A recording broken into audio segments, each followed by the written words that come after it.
नमस्कार। The public India में आपका स्वागत है। आज जो मुद्दा मैं चुन रहा हूं, एक तरफ तो जिस प्रकार से किसानों का आंदोलन चल रहा है और जिस प्रकार से किसान आंदोलन के खिलाफ दमन प्रक्रिया चालू है अपने ही देश के किसान के साथ, जिस प्रकार का किला बना दिया गया है दिल्ली के चारों तरफ और राजा इतना भयभीत है कि अपने देश के किसानों से ही डरने लगा है, अपने देश की जनता से ही डरने लगा है, जो कि किसी भी लोकतंत्र के लिए एक शुभ संकेत नहीं है। लोकतंत्र में जनता और राजा के बीच में, अब राजा कहें या उसको शासक कहें, क्योंकि लोकतंत्र में राजा कहना अच्छी बात नहीं है, एक ऐसा संवाद की स्थिति होती है जो हमेशा हमने देखी है, अपने 75 साल के भारत के इतिहास में देखी है। पंडित जवाहरलाल नेहरू को भीड़ के बीच में कूदते हुए देखा है, हमने इंदिरा जी को जनता के बीच में घुस के मिलते हुए देखा है, बेलछी में जब वो गई थी हाथी में चढ़ के। हमने राजीव गांधी को भी मिलते जुलते देखा है, अटल जी को भी मिलते जुलते देखा है। किस प्रकार से जनता से अटल जी का संवाद होता था, हमने वो समय भी देखा है। और आज ये समय आ गया है कि देश का लोकतांत्रिक रूप से चुना हुआ प्रधानमंत्री और उसका मंत्रिमंडल जनता से डरने लगा है। जनता के जो संवैधानिक अधिकार हैं, किसानों के जो संवैधानिक अधिकार हैं, उन किसानों के जो इस देश को न केवल उन्होंने अपना पेट भरने में समर्थ बनाया, बल्कि पूरे विश्व का पेट भरने की क्षमता इस देश में पैदा की। ग्रीन रिवॉल्यूशन हुआ, आपको याद होगा लाल बहादुर शास्त्री जी के जमाने में समय था, हम इंपोर्ट करते थे गेहूं, और लाल बहादुर शास्त्री जी ने एक आह्वान किया था और उसके बाद ये स्थिति इंदिरा जी ने पैदा कर दी कि हिंदुस्तान में अन्न का उत्पादन इतना ज्यादा होने लगा कि सरप्लस होने लगा। कभी ये सोचा नहीं जा सकता था हिंदुस्तान में कि ये डेफिसिट स्टेट कभी दूध का, फलों का, सब्जियों का, अन्न का सरप्लस कंट्री बन जाएगा कि आज हम विदेशों में गेहूं और चावल भेज पाते हैं। उस उत्पादक, उस अन्नदाता के साथ इतना अनाचार और अत्याचार, और जिस प्रकार का प्रोपेगेंडा हो रहा है पंजाब के खिलाफ, हरियाणा वालों के खिलाफ, जैसा कि मणिपुर वालों के खिलाफ हुआ था, फिर मणिपुर वालों की सुध लेनी छोड़ दी, ये पूछना भी छोड़ दिया कि 10 महीने से मणिपुर के अंदर जो हिंसा है और प्रदेश दो भागों में बंट गया है, वहां पे प्रदेश के बीच में गृह युद्ध की स्थिति है, उसके बारे में खबरें आनी बंद कर दी। आज वही स्थिति दिल्ली को किले में तब्दील कर दिया है। तो ये जो दमन चक्र चालू है हिंदुस्तान के अंदर, क्या इसका अंत होगा? 2 साल पहले जो अन्नदाता से एक आश्वासन दिया गया था कि आप वापस लौट जाइए, हम आपके केसेस वापस कर लेंगे, लखीमपुर में जो पीड़ित किसान हैं उनके बारे में उनको उचित मुआवजा दिया जाएगा, एमएसपी की कमेटी बनाई जाएगी, कमेटी यथाशीघ्र उसमें निर्णय लेगी, किसी चीज में कुछ नहीं हुआ। मिश्रा जी जो लखीमपुर वाले थे आज भी मंत्री बने हुए, जो पीड़ित हैं वो केसेस झेल रहे हैं, किसान केसेस झेल रहे हैं, एमएसपी के बारे में कोई चीज नहीं हुई। और बार बार निवेदन करने के बावजूद अगर अन्नदाता की बात नहीं सुनी गई और वो दिल्ली जाकर प्रधानमंत्री से मिलना चाहता है, उनसे निवास पे जाके मिलना चाहता है, तो इसमें इतना डरना क्यों है? ये वही लोग हैं जिन्होंने आपको जिताया है, ये पाकिस्तान से और चीन से आए हुए लोग तो है नहीं, ये तो हिंदुस्तानी लोग हैं, देशभक्त लोग हैं, राष्ट्रभक्त लोग हैं। तो देश को क्या इस स्थिति में पहुंचा दिया जो 75 साल में कभी नहीं हुआ कि कर्नाटका के डिप्टी चीफ मिनिस्टर आके जंतर मंतर में बैठते हैं कि हमारा पैसा नहीं दे रही है दिल्ली सरकार। यही बात केरला के चीफ मिनिस्टर कहते हैं, यही बात दीदी कहती है, ममता दीदी। तो ये जो देश के अंदर स्थिति बन गई है कि या तो हमको दोनों जगह पर केंद्र और राज्य में जिताओ, वरना हम पैसा देना बंद कर देंगे। ये तो लोकतंत्र में बिल्कुल अनुचित है।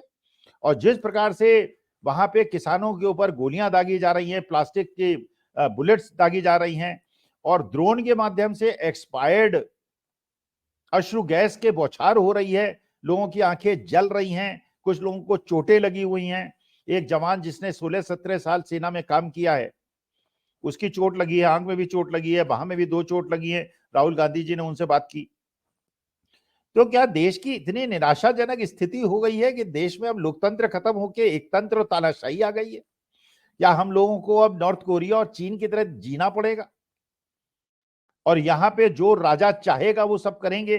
किसी की धार्मिक स्वतंत्रता नहीं होगी, और उसके बाद जो कहेंगे कि इस भगवान की पूजा करनी है, ये कपड़े पहनने हैं, जो हम कहेंगे वो करना है, शंकराचार्यों का भी अपमान होगा, वहां पे किसानों का भी अपमान होगा, वहां पे विपक्षियों को भी ऐसा मान लिया जाएगा कि राष्ट्र विरोधी है, जो कि आज हिंदुस्तान के 75 साल के इतिहास में कभी नहीं हुआ। तो लेकिन दूसरी तरफ एक और घटना घट रही है, बड़े विपक्षी दल के नेता जो हैं वो बीजेपी ज्वाइन कर रहे हैं। अशोक चौहान जी ने ज्वाइन कर ली। आज विभाकर शास्त्री जी जो उत्तर प्रदेश के हैं, उन्होंने शायद कांग्रेस छोड़ दी। पहले आरपीएन सिंह चले गए थे, शुभेंदु अधिकारी चले गए थे बहुत साल पहले टीएमसी से, और आसाम के मुख्यमंत्री महोदय चले गए थे, अजीत पवार चले गए थे, अशोक चौहान जी चले गए। तो दूसरी तरफ ऐसी स्थिति पैदा हो रही है कि क्या अपोजिशन के अंदर इतनी जो लड़ने वाली शक्तियां थी या विरोध करने वाली शक्तियां थी, उन्होंने घुटने टेक दिए हैं और रेंगने लगे। तो अगर ये स्थिति है तो देश में लोकतंत्र बचाने की लड़ाई कौन लड़ेगा? और देश में क्या ये जितने लोग हैं जिनके कमर इतनी कमजोर हो गई है कि सीधे खड़े होने में असमर्थ हैं और घुटने टेक रहे हैं और बिक रहे हैं, और अपनी राज्यसभा सीट के लिए एक चौधरी साहब हैं, छोटे चौधरी, वो भी पिटते हुए देख रहे हैं किसानों को, अन्नदाताओं को। लेकिन उन्हें माननीय मोदी जी में अपने बाबा चौधरी चरण सिंह की छवि दिखाई पड़ रही है। चौधरी चरण सिंह तो ऐसे नहीं थे, उन्होंने तो कभी किसानों के पे अत्याचार नहीं होने दिया, न किया। वो तो किसानों के हमदर्द थे, किसानों के साथ लड़ने वाले थे, किसानों के रूरल इकोनॉमी के बारे में उनको बहुत वृहद ज्ञान था। एक राज्यसभा सीट के लिए आपने उनके चौधरी चरण सिंह के सपनों को धूल धूसरित कर दिया, उनको बदनाम कर दिया, उनको अपमानित कर दिया। तो ये घटनाएं घट रही हैं, लेकिन कुछ घटनाएं बड़ी अच्छी घट रही हैं जिसकी तरफ सबको निगाह देने की आवश्यकता है। एक आपने खबर सुनी होगी आज जो है कि बीएसपी ने पंजाब के अंदर अकाली दल से अपना समझौता तोड़ दिया है, क्योंकि ये खबरें आ रही थी कि अकाली दल जो है बीजेपी से गलबैयां करने के लिए तैयारी कर रहा है।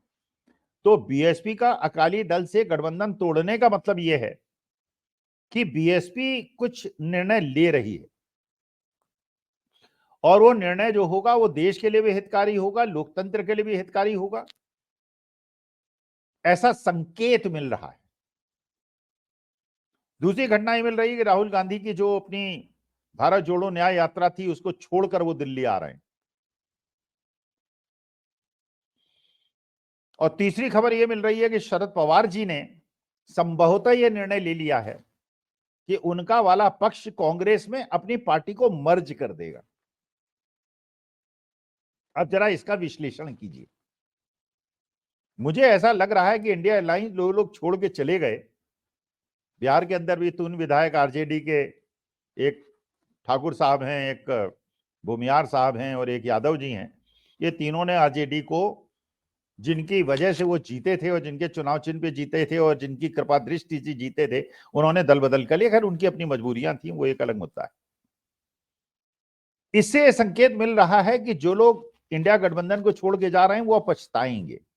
मुझे ऐसा लग रहा है कि शरद पवार इंडिया अलायंस के साथ मजबूती से, इंडिया अलायंस क्या कांग्रेस के साथ मजबूती से जुटे हुए हैं।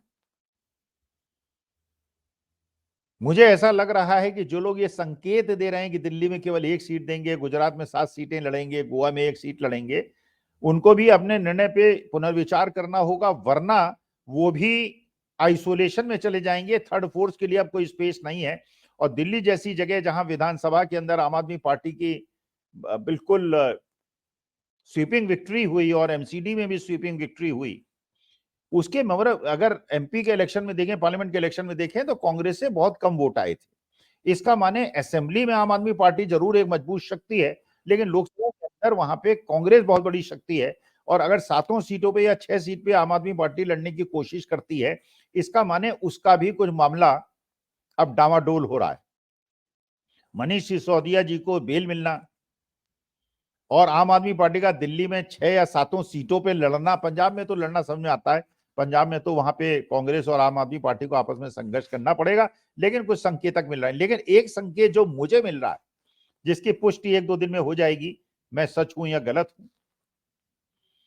वो ये कि बहन जी अब कांग्रेस के साथ मिलकर पूरे हिंदुस्तान में संघर्ष करने के लिए तैयार हो गई, जिसका संकेत मिलता है जब उन्होंने पंजाब के अंदर अकाली दल से अपने गठबंधन को खत्म कर दिया है। और आप जानती हैं कि बहन जी का एक बहुत बड़ा सपोर्ट बेस है आज की तारीख में, और राहुल गांधी का भी एक बहुत बड़ा सपोर्ट बेस है हिंदुस्तान में, जो उन्होंने जनता से मिलकर उनके पास जाकर यह सिद्ध कर दिया है कि वो एक मानवीय संवेदनाओं वाला व्यक्ति है और अर्थशास्त्र पे, रूरल इकोनॉमी पे उसका ज्ञान है, जनता से संवाद करता है, द्विपक्षीय संवाद करता है, मन की बात नहीं करता, बात करता है। तो मुझे ऐसा संकेत मिल रहा है कि कांग्रेस और बहन जी का समझौता शायद होने वाला है और पूरे हिंदुस्तान के स्तर पे होने वाला है, और शायद संभवतः बहन जी को as a prime ministerial candidate भी कांग्रेस और ये गठबंधन प्रोजेक्ट करने वाला है। उसके बाद जो लोग कांग्रेस छोड़ के गए हैं, जिन लोगों ने कांग्रेस गठबंधन से अपनी दूरियां दिखाने का प्रयास किया है, दबाव में किया है, पैसे के दबाव में किया है, ईडी सीबीआई के दबाव में किया है, लेकिन मुझे ऐसा लगता है कि अब बहन जी ने शायद निर्णय ले लिया है और इसीलिए राहुल गांधी अपनी भारत जोड़ो न्याय यात्रा को छोड़कर दिल्ली वापस आ रहे हैं। और अगर मेरा विश्लेषण है वो सही होता है तो भारतीय लोकतंत्र के लिए एक बहुत अच्छी सूचना का इंतजार हम कर रहे हैं, जो शरद पवार जी ने एक प्रकार का संकेतक दे दिया है कि शरद पवार का जो चुनाव चिन्ह भी छीन लिया, पार्टी भी छीन ली, तो अपनी पार्टी को अगर कांग्रेस के अंदर मर्ज कर देते हैं, जैसे उन्होंने रामटेक के अंदर अपने पार्लियामेंट में एक कैंडिडेट का अनाउंसमेंट कर दिया था और बड़ी वहां पे बात उठी कि बिना महाअघाड़ी के बीच में बात किए उन्होंने क्यों ये कर दिया, लेकिन अगर ये तय हो चुका है कि वो कांग्रेस में मर्ज करने वाले हैं तो आपसी संघर्ष कोई नहीं है, फिर तो एक कैंडिडेट होगा और जो तीसरी शक्ति के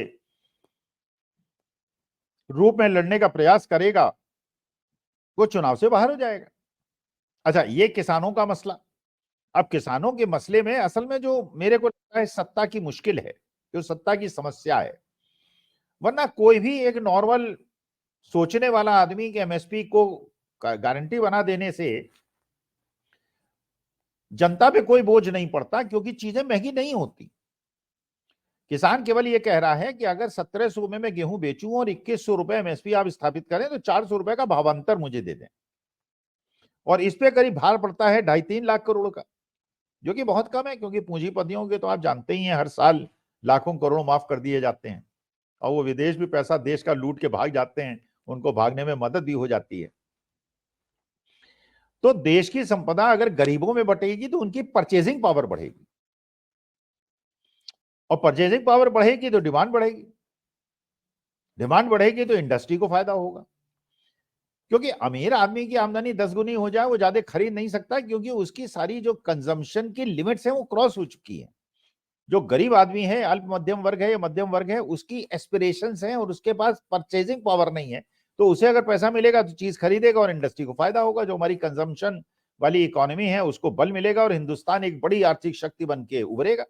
लेकिन अगर 80 करोड़ लोग केवल 5 किलो अनाज पर निर्भर करेंगे, उनके पास परचेजिंग पावर नहीं होगी, वो दूध नहीं खरीदेंगे, मक्खन नहीं खरीदेंगे, कपड़े नहीं खरीदेंगे, बच्चों को नहीं पढ़ाएंगे, तो जैसे भारतवर्ष की हम कल्पना करते हैं वो भारतवर्ष तो नहीं बनेगा।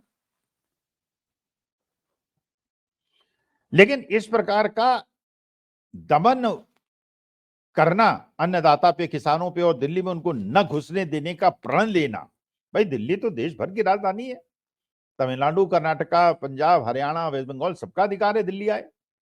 दिल्ली कोई यूनियन वो तो है नहीं कि साहब वो बीजेपी का मुख्यालय है इसलिए उसमें कोई जा ही नहीं सकता। तो अगर कर्नाटका से किसान चलते हैं ट्रेन से तो उनको भोपाल में आप अरेस्ट कर लेते हैं, हजारों लोगों को उज्जैन भेज देते हैं उनको जेल में। ट्रेन में जो बसों में आते हैं उनको आप अरेस्ट कर लेते हैं, लोगों को गांवों में अरेस्ट कर लेते हैं, उनको जो आते हैं उनको झूठे मुकदमों में फंसाते हैं, और अश्रु गैस ऐसे चला रहे हैं जैसे कि आई डोंट नो। पहले भी हमारे बचपन में भी, हमारी जवानी में भी हमने देखा पुलिस अश्रु गैस चलाती थी, 1-2 गोले फेंक देती थी। और भीड़ चितर बितर हो जाती थी। अब तो लगातार हर 5 मिनट में अश्रु गैस छोड़ी जा रही है। केमिकल का यूज करके शायद सुना है पानी का यूज हो रहा है। लोगों को चोटें लग रही, अपने देशवासियों को चोट लग रही और अपने देशवासियों को अपने ही देशवासियों से चोट पहुंचाई जा रही है। सेना और किसानों के बीच में युद्ध कराया जा रहा है, जबकि ये वो भारतवर्ष है जहां लाल बहादुर शास्त्री ने नारा दिया था, जय जवान जय किसान। जवान को किसान से भिड़ाया जा रहा है। पंजाब को पूरे देश से भिड़ाया जा रहा है। जैसे पहले मणिपुर में कुकीज में और मैतीस को आपस में भिड़ाया गया, हिंदुओं को मुसलमानों से भिड़ाया गया, हिंदुओं को क्रिश्चियनों से भिड़ाया गया, अब हिंदुओं को सिखों से भिड़ाया जा रहा है। अरे कितना देश को बांटोगे भाई? ये प्यारा भारतवर्ष 75 साल क्या हजारों लाखों साल से खड़ा रहा, लोग आए यहां बसे, अपना लिया, इतना देश हमारा अच्छा होने लगा कि यहीं बस गए, इसी को अपना देश मान लिया। उस देश को जाति धर्म और सामाजिक परिवेश के आधार पर इतना बांट रहे हो तुम। तो इनका क्या प्लानिंग है, ये क्या करना चाहते हैं इस देश के, क्या, और देश की जनता को भी सोचना है।